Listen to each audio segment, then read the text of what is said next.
Hello, my most awesome project managers. Those of you who are getting ready for this exam that we call the PMP exam, I hope you're doing well. It's been a while that we connected, or maybe it's been a few days. It really depends on where last you saw me. But I hope you're doing well. Today is accountability day. I am majorly concerned with those of you who are taking the exam in the next 1 month. How has your studying been progressing? I want to ask you a very important question. Have you fixed your exam date? Have you studied all of the people domain? Have you studied all of the process domain? Have you studied all of the business domain? If the answer is, Phil, I'm still working on this, I actually need you to be done 2 weeks to your exam so you give yourself some buffer time. What do we call buffer time in risk management? A contingency reserve. I need you to give yourself 2 weeks contingency. So I don't want you saying, oh, I'm going to be done 1 week before the exam. That's not really a good way to do it. You see, this is why I don't understand when people say, I took the exam, I started studying 2 weeks ago, and I got certified in 2 weeks. Seriously, you're a bad project manager because you didn't even leave any contingency. What's the rush? Are you a speed demon? Even if you are, the speed demon should have some contingency as well. I'm not saying don't be smart about it. I'm just saying you got to have some contingency. Things happen. Okay. Anyway, today I'm going to be going through the entire exam scope with you. I also have some good news to share. I want to give a few shout outs. So let me give a shout out, first of all, to one of my students who had been studying using the Immersion program. Her name is Cindy Becerra, and Cindy got certified about a week ago, aced the exam, and Cindy was very kind to give some feedback. I want to share the feedback that I got from Cindy. So, Cindy's advice for the exam is do not overstudy. Don't overstudy. And she says, instead of studying volume, instead of overthinking it, she said, you should study based on the mindset. What would the PM do next? That's what she said the exam is made of. What should the PM do next? She said, I'm glad I reviewed your PM cheat sheet and read over the mindset sections. So, for those of you who are on my program or who have the book, you probably understand what Cindy's talking about. Cindy's talking about this book right here called PMP Exam Immersion, right? This is for people who are getting ready for the exam. And there's a part of the Immersion PDF where we focus on the mindset. So Cindy's saying you should focus on mindset. Mindset is everything. She said, had about 3 maths questions total. They were focused on pessimistic, optimistic calculations. I did use up all of my 4 hours since I took longer on certain questions, she said. And then she goes further to say, it was very mindset driven, helpful to know the different mindsets. So, I have 36 mindset mantras. You can find them on YouTube. You just type in PMP exam mindset mantras, it'll come up with the mindset mantras I created, and there are 36 of them, and they'll help you as you study. He said, I could determine what the correct approach would be, and knowing the processes helped answer the question, where are we in the process? So, for those of you that have not spent time going over the 49 processes and knowing them very well, I'm not saying cramming their names or their inputs and outputs, no, but just knowing what you're doing in the process and where the process is on the timeline or in the grand scheme of things, what happens first, what happens next, that will greatly help you, Cindy says. Several questions focused on the different approaches, predictive, agile, hybrid, how to make sure to read the questions thoroughly, and at times, several times, to make sure I didn't rush my answer. Overall, half agile, half predictive. It's interesting. So you cannot afford to leave predictive on the back burner. There was a time that it seemed like predictive was going away, but seems like PMI upped the ante, and now we have a whole lot of predictive focus as well. All right. So that's that from Cindy. Huge shout out to you once again, Cindy. And I also want to give a shout out to one of my friends from the past, blast from the past. I did a project management training event way back at Sodexo. And one of my friends in the class, Michelle Carswell, all of a sudden pops up on LinkedIn, and Michelle is a PMP. And the cool thing is that Michelle said she had been studying using my 40 days to PMP exam success curriculum. So a huge shout out to you, Michelle. I'm really excited. When I come across friends, blast from the past, who have done the exam, and I even had no idea. I had no idea anyone I knew from Sodexo was preparing for the PMP. So that gave me a lot of excitement. So well done, Michelle. Hopefully, you can end up being a mentor and coach of others. Same for you, Cindy, and help them get to dry land because that's what it's all about. Right? Teamwork makes the dream work. All right. So I said today is an accountability session. I am very curious to know what you've been doing with your PMP studying. Some of you say, "Oh, Phil, I'm so tired every day. I can barely study." That's not a good enough excuse. You have to apply yourself. Otherwise, it just takes longer and it keeps going on and on and on. For those of you who haven't met me, I'll introduce myself real quick. My name's Phil. I've been a PMP since '05. Going to be celebrating my 20 years as a PMP. Can you imagine that? Oh my goodness. 20 years as a PMP. And since I got certified, I've been helping people worldwide through my organization called Praizion, train everyone from the Army and NASA and the FBI and many other organizations across the world. And I would love to help you. That's right. You right there. You looking. I'd love to help you do either of two things. Either help you get certified as a PMP or help you elevate your game after your PMP. Choose your pick. I have a leadership institute called Project Leadership Institute. You can go to projectleadershipinstitute.com. If you're tenacious, rugged, dogged, and tough, and you want to study leadership with one of the disciples of John C. Maxwell, America's leadership guru, you need to be on my program. We study leadership, we study business, we study AI, and everything in between. A whole lot of agile too.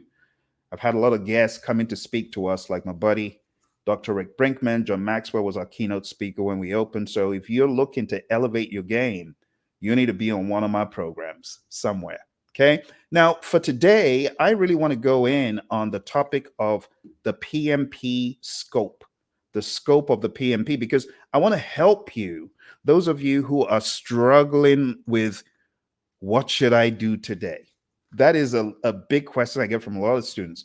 Phil, okay, I'm done with my class, but there's process groups, then there's knowledge areas, then there's Scrum, then there's Kanban, then there's the Agile Manifesto values and principles, not to mention PMBOK.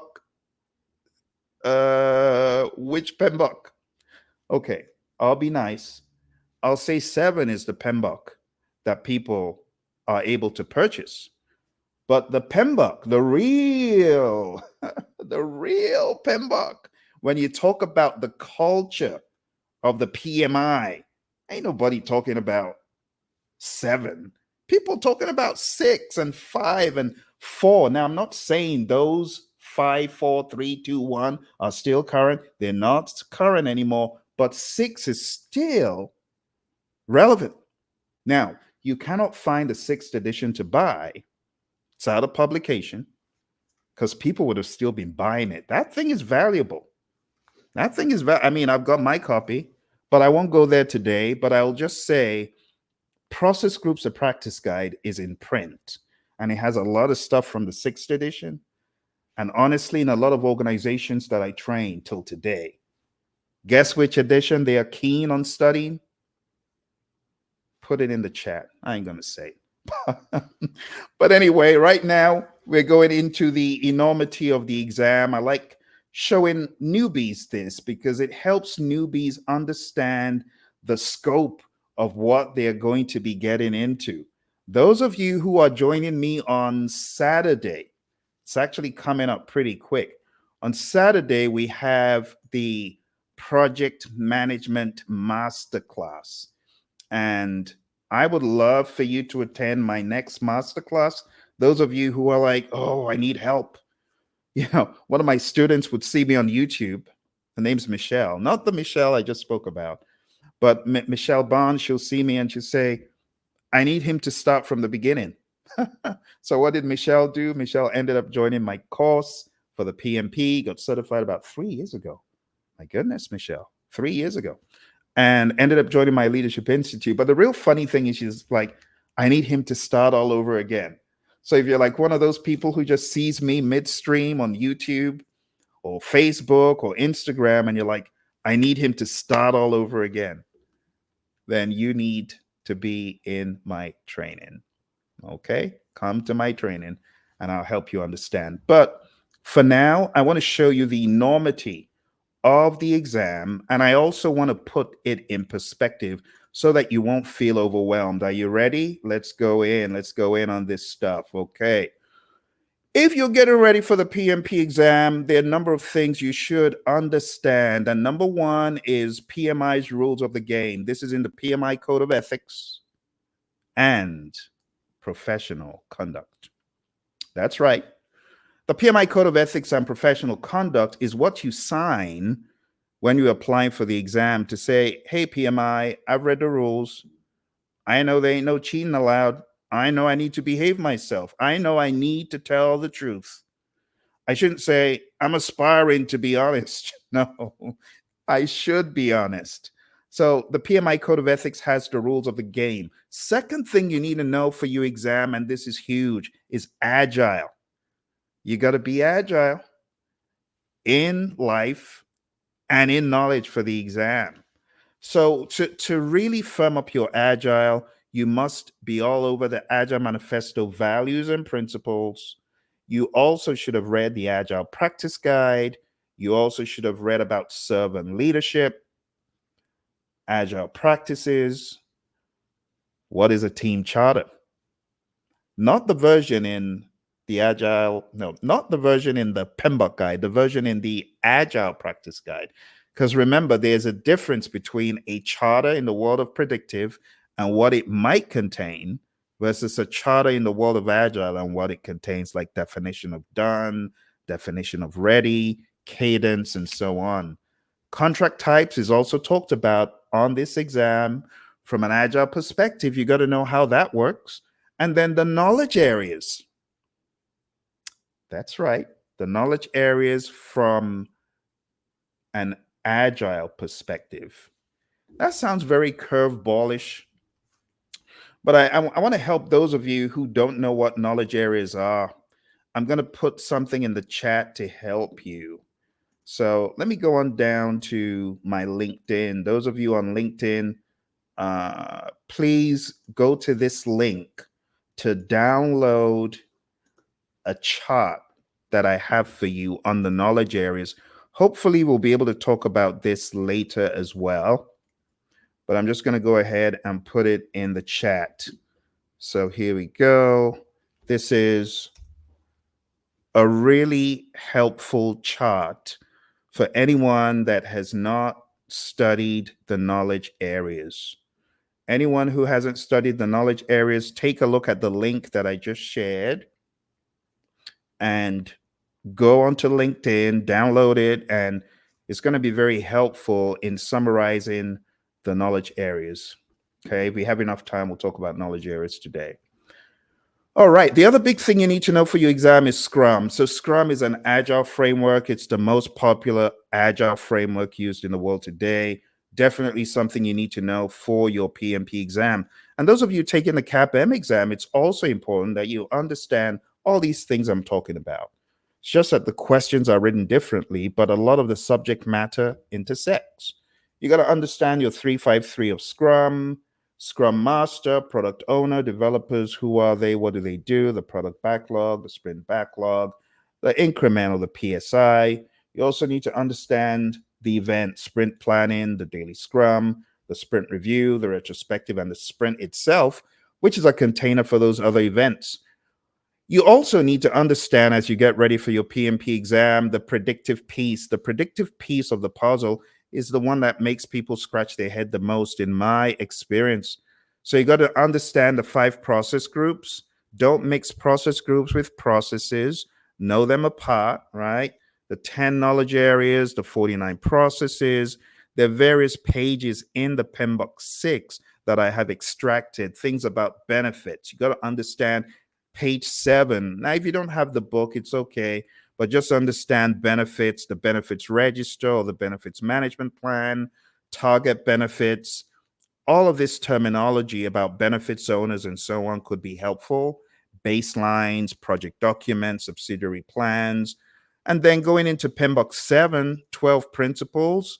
Also understanding the domains and how they are not process groups, and really not worrying and stressing about them, but having a general understanding. I think it will be very helpful for you as a professional. Can you imagine being a PMP and in your organization, your CEO asks you, what is the difference between PMBOK 6 and 7? Or what is in the PMBOK 7? You should at least know its principles and domains. I have a lot of videos about this that break it down. So if you got certified eons ago and you don't know what's in PMBOK, I'd encourage you to go on down to the Praizion channel and watch those videos. Moving on, there are other things that are important for your exam, and one of them is hybrid. The hybrid aspects are talked about in the Agile Practice Guide on page 26 to 30. Now, going into the knowledge areas, you'll see them begin to appear on the screen. Their integration, scope, schedule, cost, quality, resources, communications, risk, procurement, and stakeholder. I talk about these in the free chart that I just shared. If you haven't gotten the link, hey, here's the link again. Go on down to this link. It's on LinkedIn. A link on LinkedIn. That's funny. Go to LinkedIn, download it. It's going to help you. Now, let me go over these very quick. In the world of the PMP exam, the terminology revolves around knowledge areas. It's part of PMI's Holy Grail. You got integration, which is all about weaving the project together in a cohesive whole. It's about developing a charter, developing a project management plan, which weaves several aspects together. It's about effectively executing, monitoring, and controlling and closing the work. By making everything move in a cohesive whole, that's integration. We have scope, like a telescope, right? You look through it, what happens? Things become clearer. Well, scope is the clarifier, right? What about schedule? Schedule is the timeline. What is cost? It's the budget, the money. You know about this. Because I want to wager, there are a lot of people who say, well, I've never been a project manager. And that's a big fat lie. That's a lie. Because if you woke up this morning and you got out of bed and you drove to work, maybe you took out the trash, maybe you cooked breakfast, and you're telling me you're not a project manager, that's not true. You're a project manager. We talk about economies of scale in project management. What is a project? It's a temporary endeavor. You drove to work, it's temporary. You don't drive to work for the rest of your life. But as you're driving to work, you're making project decisions. As you hit the freeway and you realize, there's a blockage in a few miles, you're able to see from the hill, then you're going to make a quick detour. That's risk management. That's also involving some scheduled decisions. And then the quality of your driving. You just got your new BM and you're driving like a maniac. You're not going to do that because that car's quality. Quality costs money. You see, I'm telling you, you don't understand yet. But newsflash, you are already a project manager. Some of you are just coincidentally listening to this. You're a project manager. Everyone's a PM. From the moment you're spat out, you're a PM. Even a baby ends up being a PM. Someone says, how is that? Well, the baby understands that you're taking too long. You don't bring the food quickly enough, they're going to start crying. Schedule management. It's very simple. Or you go to the store and you see your favorite figurine and you want it, you're going to demand it. That's procurement. And you know who's carrying the wallet.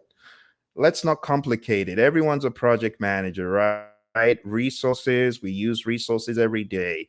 Water is a resource, right? We have other resources that we encounter daily. Resources, foods could be a resource, right?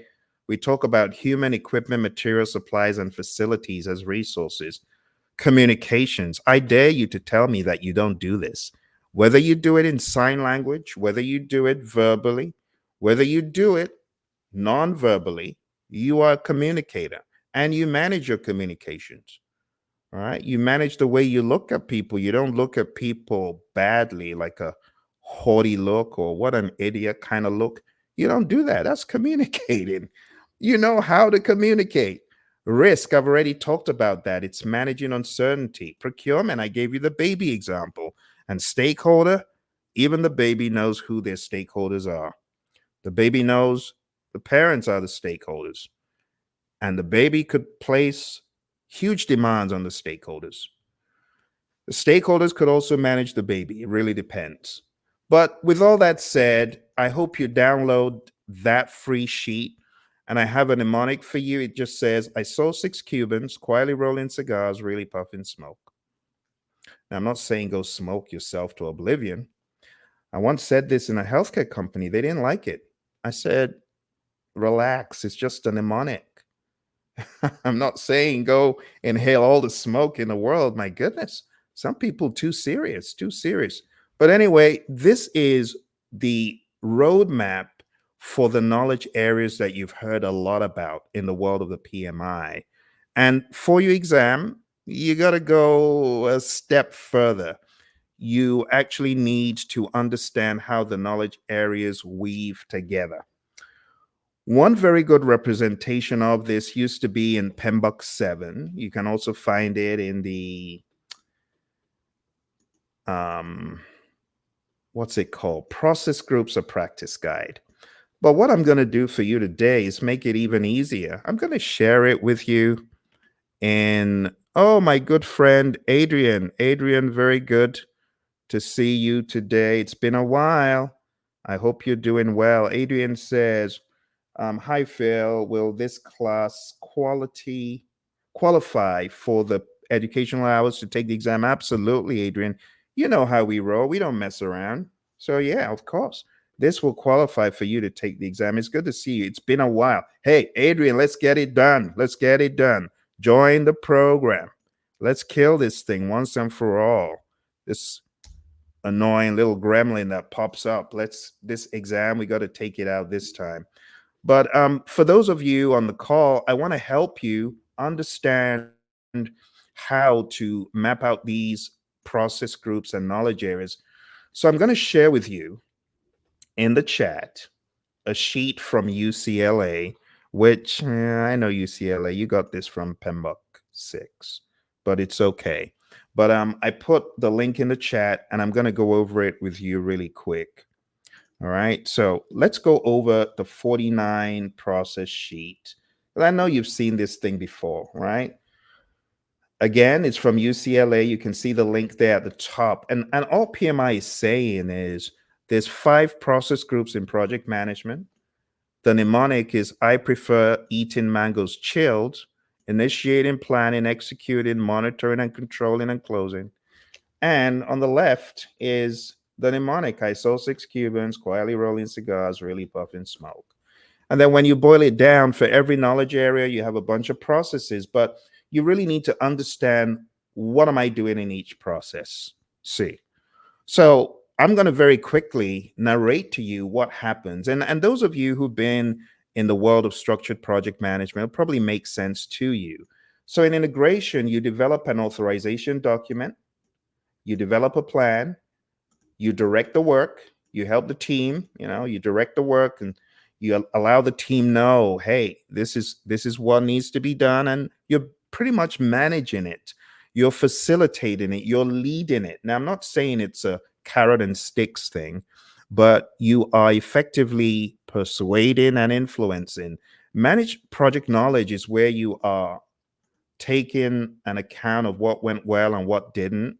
The best way to do this is day by day, week by week, phase by phase.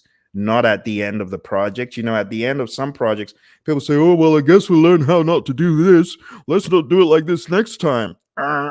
That's the dummy's way of doing it. The smart person is going to make sure that lessons learned are shared rapidly throughout the organization so that people working on similar projects don't make the same mistakes. Monitor and control project work is about creating reports and taking a look at what has happened so far, sharing those reports across the firm. And then when you have these work performance reports, you got to send them down to the communications aspect because that's where you distribute the reports. So here's for creating the reports. This one is where you take a look at change requests coming in. This one is where you're closing out the project or phase. Moving into scope, you got to plan how to manage scope. Then you got to collect requirements. How many people know that there's a difference between requirements and scope? Let me give you an example. A requirement could be, I want my burger to be made from scratch. Think about that. And then the scope is, I got to grow the lettuce patch. I got to grow the wheat. I got to raise the cow. Sorry, my vegan friends. Oh, I got to raise the chicken. It's a chicken sandwich, right? Not a burger or whichever one it is. But you get the idea. You got to raise the creature. And then you got to go to the Atlantic or the Pacific Ocean because you're not buying salt. You're making it from scratch. Now, it sounds very humorous, but think about a requirement to make something from scratch. No buying any other condiments. Just make it from scratch, custom. The requirement gives birth to a crazy amount of scope. And that's why when you understand the dynamics of scope and requirements, you're very careful the requirements that you allow the customer to put into the project. Some people, they have no idea, like, oh my goodness, why did we allow this into the project? I often say requirements beget scope. The crazier the requirements, the more the scope is going to be. And that's just the truth. So when you've collected the requirements, you got to define scope. What is in scope? What is out of scope? What are the inclusions? There's a guy, his name is Andy George. Andy George, you could find him on YouTube, and he has this video of how to make a chicken sandwich from scratch and the cost. And it cost $1,500, and it took 6 months, and it tasted awful because he actually eats it on camera, and you can just see the pain the guy's going through.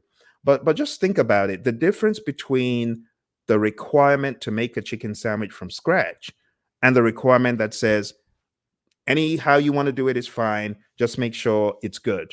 Well, you're not going to spend 6 months. You're going to spend like 1 hour max by going to the store and getting what you need. So the requirements, they could change the whole game of scope. That's really what I want you to take away. Then we create a work breakdown structure, which is a hierarchical decomposition of the project. Looks like a family tree. We're going to go into that in the training. Validate scope is your customer inspecting the deliverable. In this case, Andy tasting the chicken sandwich that tasted like garbage. And control scope is where you're preventing gold plating. Gold plating is when your team members add extras that were not part of the original scope. I know you have experience with that for sure.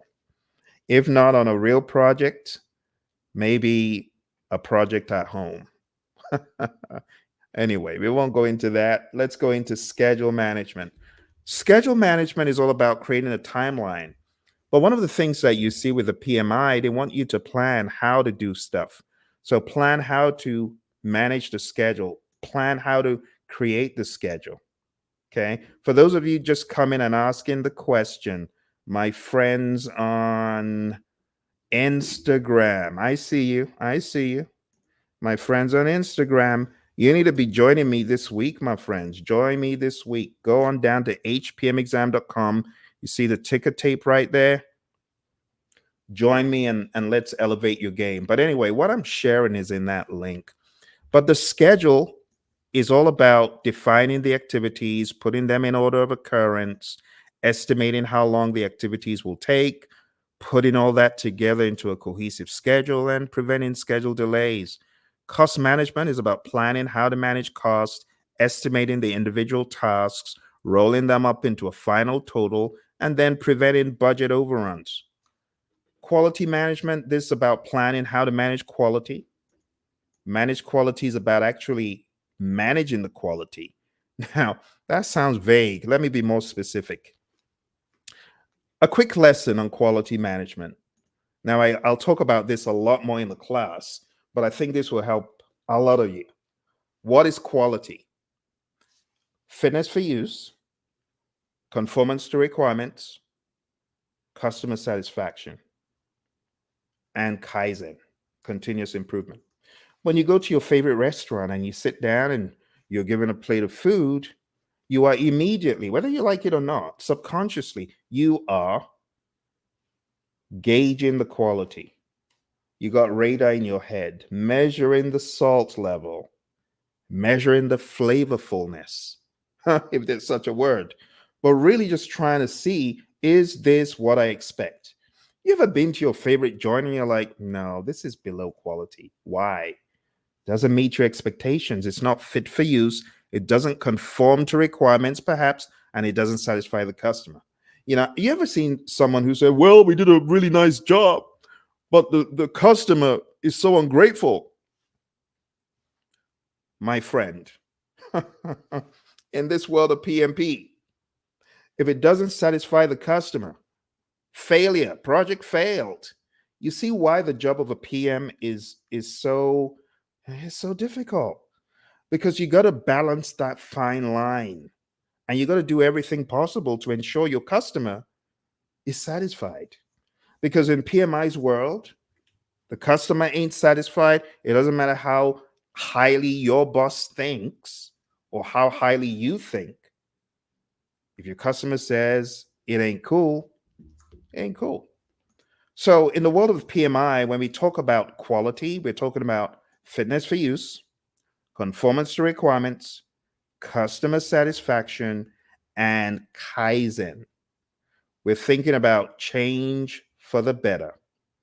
We're thinking about sustaining any quality initiatives. And it's so important, my friends. Okay, for those of you coming, we're going through the 4-9 process really rapidly. It never gets old. And it's one of the areas people say, it's a beast. It's eating me alive. Help. So I came on today to help you. All right. So manage quality. When you think about manage quality, you are doing things to assure customers that quality standards are being met, to assure stakeholders. Manage quality is similar to quality assurance. What is quality assurance? Checking the process.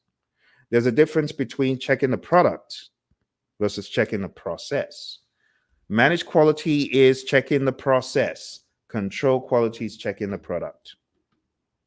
Moving on, my friends, going on to the resource area. We have plan resource management, planning how to manage the resources, estimating all manner of resources, acquiring the human resources, equipment, material, supplies. Develop team is all about the team, the human resources, right? Developing them, training them, coaching them. Manage team is all about leadership. I know it says manage, but it's really more about the guidance through influence and persuasion than carrot and sticks, beating people over the head. It's not that. It's not about structure and order alone. It's heavily about the leadership. Control resources is really more for the physical resources. Going on to communications, plan how to communicate. Manage communications is communicating, and monitor communications is checking to make sure your communications is good. Next, we go into risk management, plan how to manage risk, identify the risks, do a qualitative analysis like a high, medium, low, do a quantitative risk analysis, take a look at the monetary impact of those risks using expected monetary value, EMV, and things such as that. Look at the dollar amounts. Look at the time it takes to do something, the penalty from a man-hour standpoint. That helps you with quantitative risk analysis. Plan risk responses is planning how to respond to risks. Implementing risk responses is carrying out your risk response. And monitor risks is checking to see how your risk game is going. Is it going good? Some people's risk game is flat, is bad. Some people ain't even managing risk. They just wake up and like, oh, it's happened. What? What I thought. Did you document it? No. Did you plan for it? No. What a horrible job in risk management. And honestly, there are a lot of companies, they don't have a risk register. They don't have a risk management plan. They don't even understand risk strategies. All they know one though. They know one, and they call it the wrong thing. They call it mitigation. Everything is mitigation. And everything is not mitigation. Mitigation is a reduction. Mitigation is a deliberate, intentional, in advance reduction of the impact or the probability of a risk. But unfortunately, a lot of people, they wait until the risk has happened. That's not mitigation. That's a bad reaction to a serious, now it's an issue, right? Could have been a risk if you thought about it. But when it's happened, it's no longer a risk, it's an issue. Then you got to look for a workaround. Not good. Not good. All right. You see, I'm trying to give you some real world tips for your firm. Those of you firms that are not doing risk management, I encourage you to do it. So, so important. All right, let's move on. We're going into procurement now. Procurement, we got a plan. Do we need to purchase anything? Conduct procurements. Well, we've agreed we need to purchase. So let's conduct procurements by putting out the RFPs, RFQs, RFIs, IFNs. And that just means request for proposal, request for bid, invitation for bid, invitation to negotiate, and things like that. You put them out and then you get a response, and then the response is weighed. You use source selection criteria to weigh who's going to be the winning bid. And then you might get into some negotiation, and you go back and forth. And some cultures, if you don't negotiate, it's actually rude. So you gotta negotiate. And then the negotiation goes on and on. Have you ever been in a do loop negotiation? I have. The negotiation goes on for forever. But eventually you come out, you select someone, and then you begin managing the procurement. Last but not least, we got stakeholder, right? You identify who could be affected by the project and who could affect the project positively or negatively. Then you plan how to engage them appropriately. You manage the engagement by actually speaking, communicating, and doing all that. And then you monitor stakeholder engagement. How effective is our plan? Is it working? And there you have it. There you have it, my friends. Those of you just coming, I shared in the chat that link to UCLA. UCLA were able to grab this and put it. And honestly, I believe that they have the permission to do so because they're UCLA. So it says Project Management Institute, Guided Project Management Body of Knowledge Guide. And then it gives the necessary accolades to the PMI. And honestly, these are some of the things that excite me about the Project Management Institute. The fact that we can have 49 processes that help you manage any project, tailor it to the project. Now, when I say help, it gives you insights, things to think about. It's truly awesome. It's truly awesome. So I applaud the PMI for their work, past, present, and even future.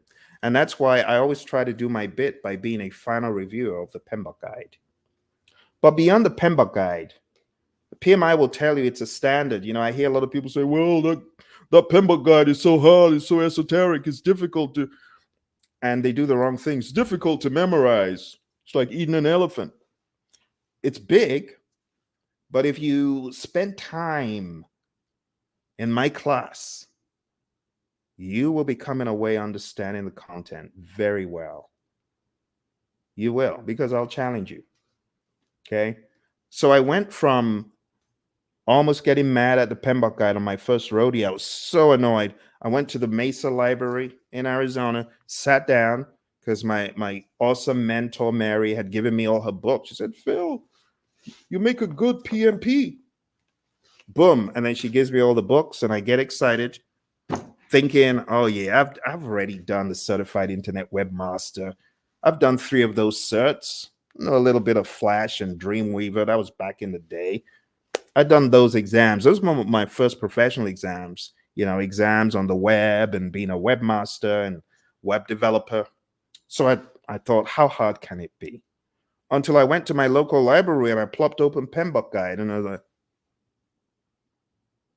like, 7 hours. 7 hours. I couldn't make a dent. Oh my goodness.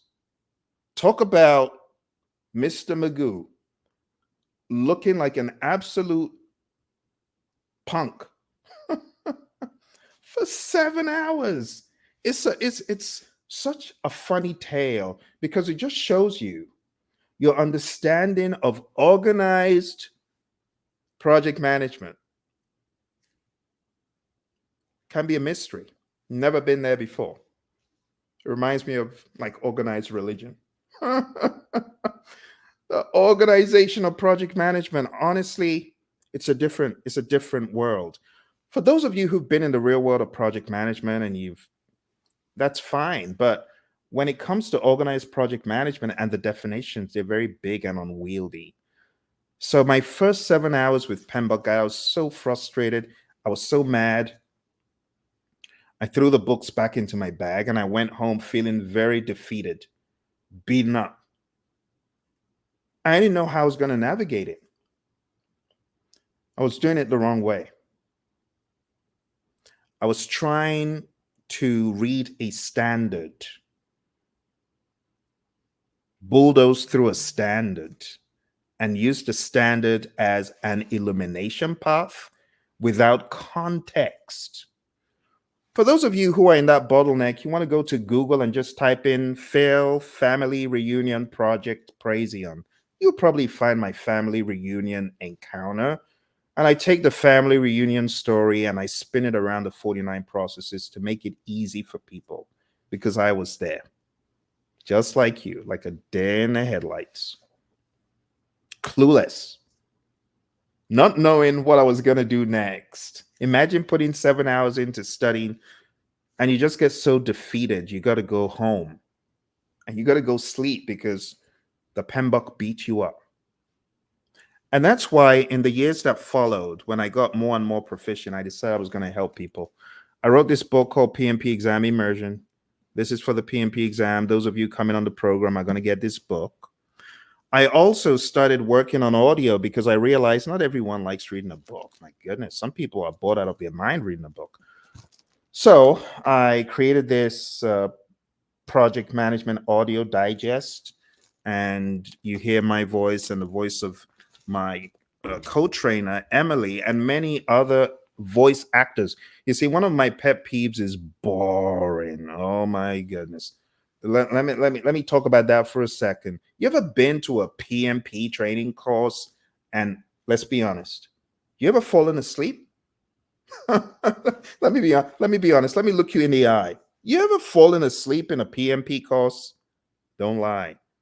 It wasn't mine. But I know some of you, right there on your machine, you're bored out of your mind. I feel sorry for those people, which is why I want you to come for my training because I will keep you on your toes. It's interactive, it's engaging. It's not one of those where you are and adjust yourself. And no matter how hard you try, you're not enough. Not my class. Which is why I create interesting materials like this audio.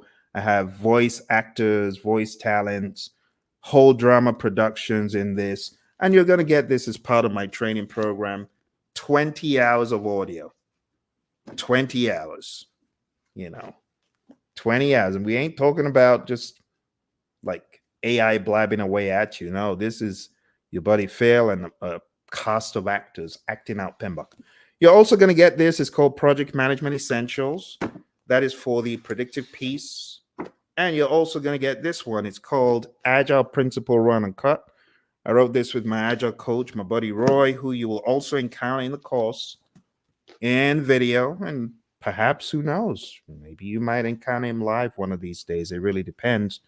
But if you are looking for a training program that is not boring you out of your mind, or PMP is so hard for you like it was for me, my first 7 hours, absolute disaster.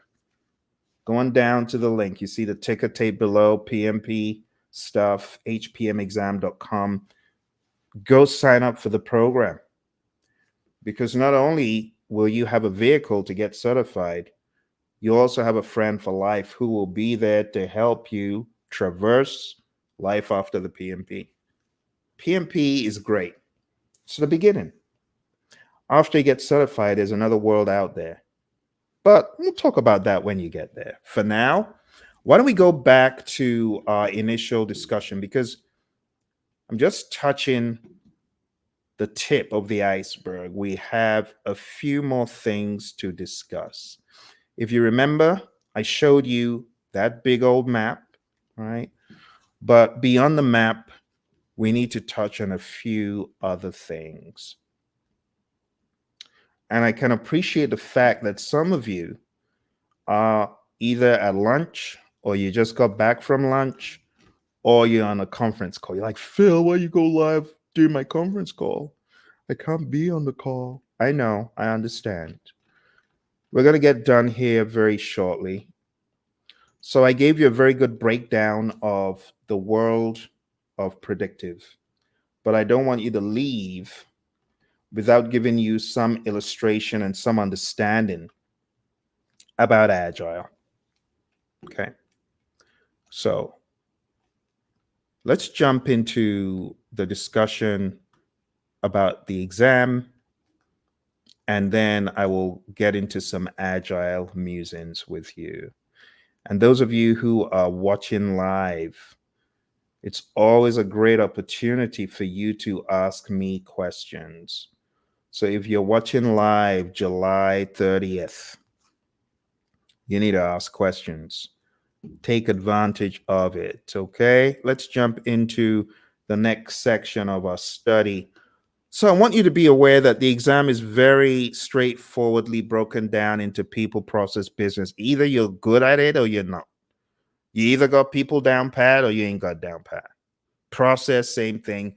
Business, same thing. Which is why when people say, oh, Phil, I don't know where I am in the PMP process, I'm like, you're either in people, done, moving on to process, or you ain't done with people. Then get good with people, then move to process, and then move to business. This is how the exam is, straight up, simple.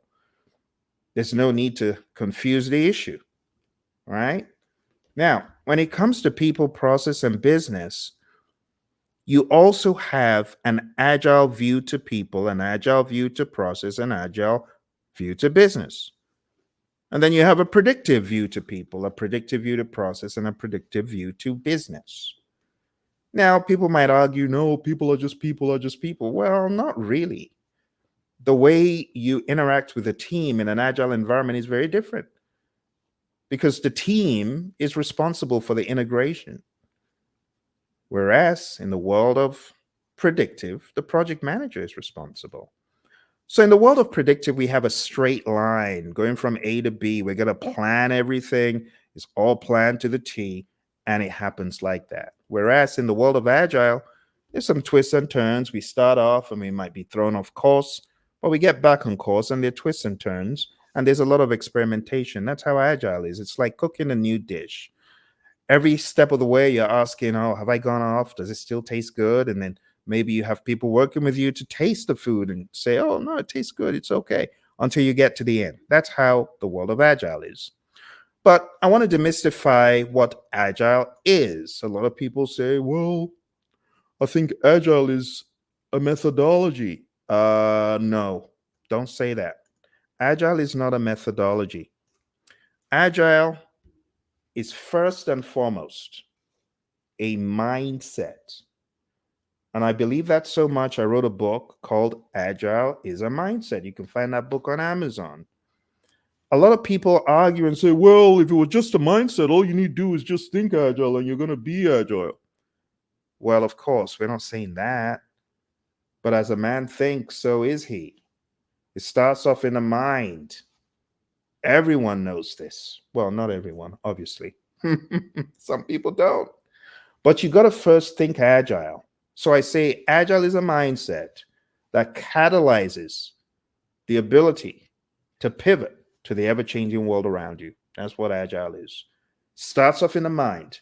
And I say the ABCs of Agile: attitude, it's a mindset.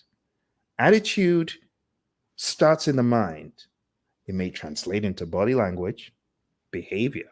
Ah, attitude, behavior, culture. Attitude, A, B, behavior, C, culture. The mindset is where it all begins.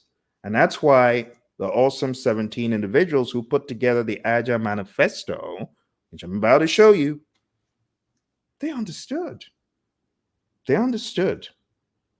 In order to be agile, you need to have a true north. Now, your true north is envisioned through the values, 4 values. We're going to talk about these right now. So let's jump into that mindset, the attitude, behavior, culture, right? Because when we talk about agile, let's not get it twisted. A lot of people, they have a misconception that, I guess, agile is a framework. No, it's not a framework. And no matter how much you think it's a framework, it doesn't change that it's not a framework, right? It's not a framework. It's a mindset. I really want you to take that away, because there are a lot of people that are doing agile, they're doing these frameworks. And they think that by doing the framework or by being in Jira, this is the worst of all. Some people are in Jira and they think, oh, we're in Jira, so we're agile. No, you're not. No, you're not. But anyway, let me show you what it's all about. Let's jump in. So if you haven't been to the Agile Manifesto website, agilemanifesto.org, I encourage you to go there. You'll read Jim Highsmith's account about the Agile Manifesto, which I find very interesting. It's a very interesting story. He's a very good storyteller, very good at writing. And it's just so much fun to read. But these 17 anarchists, they got together, and I say that in the funnest way possible. They decided they had had enough. Enough was enough, and we're going to work together on some ideas, the future of getting stuff done. And it says, we are uncovering better ways of developing product by doing it and helping others do it. Through this work, we have come to value. So let's break that down. Uncovering more efficient and effective ways of developing product. Initially, it said software, but throughout the years, people began to see, nah, this is beyond software. This is product. This is everything. It's a great true north mindset. And through this work, we have come to value individuals and interactions over processes and tools. Think about that for a second. Through living on planet Earth, what have you come to value more than what? Well, through living on planet Earth, I have come to value water over food. Did I say water instead of food? I didn't. Think about it. It's not an either or, it's a value thing. You get what I'm saying? Valuing people and how they interact versus the big old manual that says, thou shalt. Because people could read the manual and be forced to follow it. But in their heart, they really hate it. It reminds me of a student who was in a class and trying to air their views, and the teacher said, hey, you, Johnny, stand up. Johnny stood up and he said, I'm standing up physically, but in my heart, I'm sitting down. Can you imagine how annoyed the teacher was? But it just goes to show you that in this world of agile, we need to value people and their interactions. And that's what your exam is based on, understanding the psychology of teams. You don't beat people over the head with a stick. You don't be a Theory X manager. You don't be full on lower right quadrant of the Hersey Blanchard model every single day in every situation. It ain't going to work. So we have come to value individuals and interactions over processes and tools. It sounds like a wise person. Working product over comprehensive documentation. We're valuing having a working product more than comprehensive documentation. We did not in any way say documentation is bad, as alleged by a lot of agile naysayers, right? Customer collaboration over contract negotiation. We're saying we value collaborating with the customer rather than pointing to a contract, and responding to change over following a plan. We value responding to change, and you should value responding to change. What if you had an elaborate plan to drive from here to work? Midway, you hit traffic. You need to do something differently. You need to be agile. Ditch the plan, respond. That's all this is saying. Don't be a Kodak. Don't be a Polaroid. Don't be a Toys R Us. Don't be an Enron. In more ways than one. And you better not be a Blockbuster. Very soon I might add Redbox to the stack. How many red boxes do you see around you these days? Oh my goodness. So you got to be agile. You got to pivot to the ever changing market around you, the ever changing circumstances around you. Let's move on. Going into the Agile Manifesto principles, your 12 principles. I'm going to break these down very succinctly by giving you my high level interpretation. Number one, be obsessed with the customer, right? Deliver value to them early. Number two, welcome changes even late. It could help the customer. Number three, deliver working product frequently. Get your customers engaged, the sooner the better, and get value into their hands. Number four, work together daily for the greater good of the firm and of the project. Number five, build projects around motivated individuals. It's common sense. So get the right people on the bus. In the words of my mentor, John Maxwell, you got to get the right people on the bus, and you got to get them in the right seats on the bus. And trust them to get the job done. Don't micromanage them, right? Number six, wherever possible, where it is appropriate, face-to-face conversation gives a higher level of engagement, value, and clarity under most circumstances. Now, it may not be efficient to fly all the way from New York to come see your buddy Phil, but maybe it is, depending on the stakes. And that one, number six, is the one that I've got the most consternation from a lot of current day workers. They're like, Phil, I don't agree. Because one of the things I do in my class is I ask my students to critique this. And I get a lot of critiques about number six. We can use Zoom. Or they tell me in order to effectively swarm, they need to be geographically dispersed because they need to be on different machines. So that's interesting. Swarming is actually a term in Agile, by the way. But working product is a primary measure of progress. In the world of Agile, we measure by, are you done? Not what percent complete are you? No, that's predictive. You see what I'm saying? Number eight, Agile processes promote sustainable development. Don't kill the team. Work at a constant pace, but not at a breakneck pace. Number nine, continuous attention to technical excellence and good design enhances agility. Number 10, keep it simple.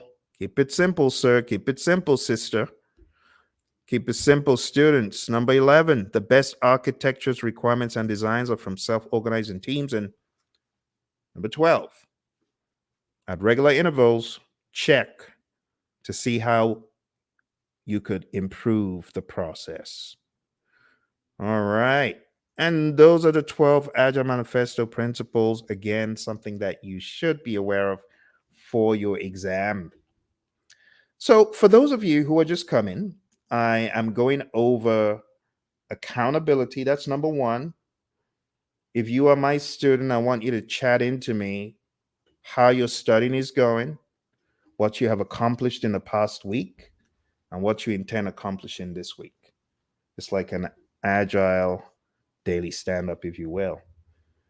I'm also curious to know how your studying is going if you just got on the bandwagon because there's so many things. I shared my experience. The first 7 hours with PMBOK were horrendous. So if you are looking to get certified and you need help and assistance, you need to go on down to that ticker tape because this week I'm starting an 8 week program. 8 weeks. So I ain't fixing to rush anyone. The crazy, oh, you can get certified in 2 weeks. You can get certified in a day. I ain't into all that. I'm all about solidly understanding the content so that when you're done with the class, you show up for your best project management experience ever. I'm not about cramming, I'm about absorbing the content and the ideologies from an agile perspective, from a predictive perspective, from a hybrid perspective. And that's why I'm inviting you, that's right, you who's watching, I'm inviting you to join my 8 week project management masterclass for the PMP exam. All you need to do is go on down to hpmexam.com. And when you go to hpmexam.com, you'll find the opportunity. But in the next few days, the class will start. I want you to be prepared. So why don't you join right now so that we can begin some dialogue and so that I can help you navigate the terrain. All right, my friends on Instagram, my friends on YouTube, on Facebook, thank you very much for joining me. Remember, all the links that I've shared, they will lead you to assets that can help you in your PMP game right there. Okay. And if you have any questions, feel free to put them in the comments below. We got a question from our friend earlier about the credits for this course. Yeah, you get 35 PDUs because it's an 8 week program. And there's also a lot of online quizzes, tests, mock exams that you will be carrying out every step of the way. Okay. Thank you, my friends. A shout out to those of you on the PMP exam radio show who come through on that platform, on Spotify, on Apple, on Amazon, wherever you might be listening to me from. Thank you for joining. I just want to make it very clear the website one more time. So it's hpmexam.com. Let's go over there and I'll just talk a little bit about the program so that you understand what is in store. There's so many uh, awesome opportunities in this program to learn all that you've heard about but never really had a coach to take you through. This will be an opportunity for handholding. And for some of you who are already PMPs, but you don't really understand the content, you are also able to join. You'll get PDUs, 35 PDUs. If you join the program and you'll be able to learn everything from scratch and you'll be able to sit in as a mentor. Just truly awesome. But anyway, hpmexam.com, it's starting on the 3rd. If you're watching this after the fact, always go to hpmexam.com because you'll be able to see when the latest and greatest training is. Some of the things you're going to get from this training session, like I said, you're also going to get a lifetime access to our PMP course. You'll also get training on life after the PMP exam. You will be in a session with me for 8 weeks learning. You'll get agile books, predictive books, application assistance, and we'll support you towards your exam with mentoring, coaching, and advice. So once you get on the program, pretty much you got lifetime access to a course. There's no excuse. We've taken the excuses off the table for you. All right. So why don't you go on down there to hpmexam.com and I look forward to seeing you in the program. Those of you who are already certified, who want to know more about the leadership endeavors that I'm working on right now, going down to projectleadershipinstitute.com.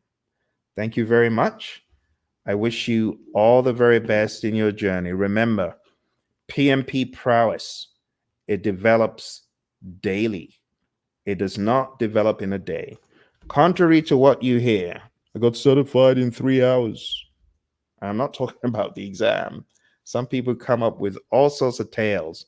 And while I don't say people aren't telling the truth, I just say not everyone is the same. You cannot measure your performance with someone else because you don't know. Those people, maybe in the real world, they truly have a ton of experience using PMBOK guide processes in their daily work. So it's unwise to say, well, Phil did it in two days, so I'm going to try to do it in 2 days. It's not very smart to see things like that. Okay. If you have any questions, my friends, I'm here for you. I look forward to hearing from you. I wish you all the very best in your journey. Keep on trucking daily, steadily, and before you know it, you're going to get to your definite chief aim as a PMP. You take care and all the very best. Bye for now.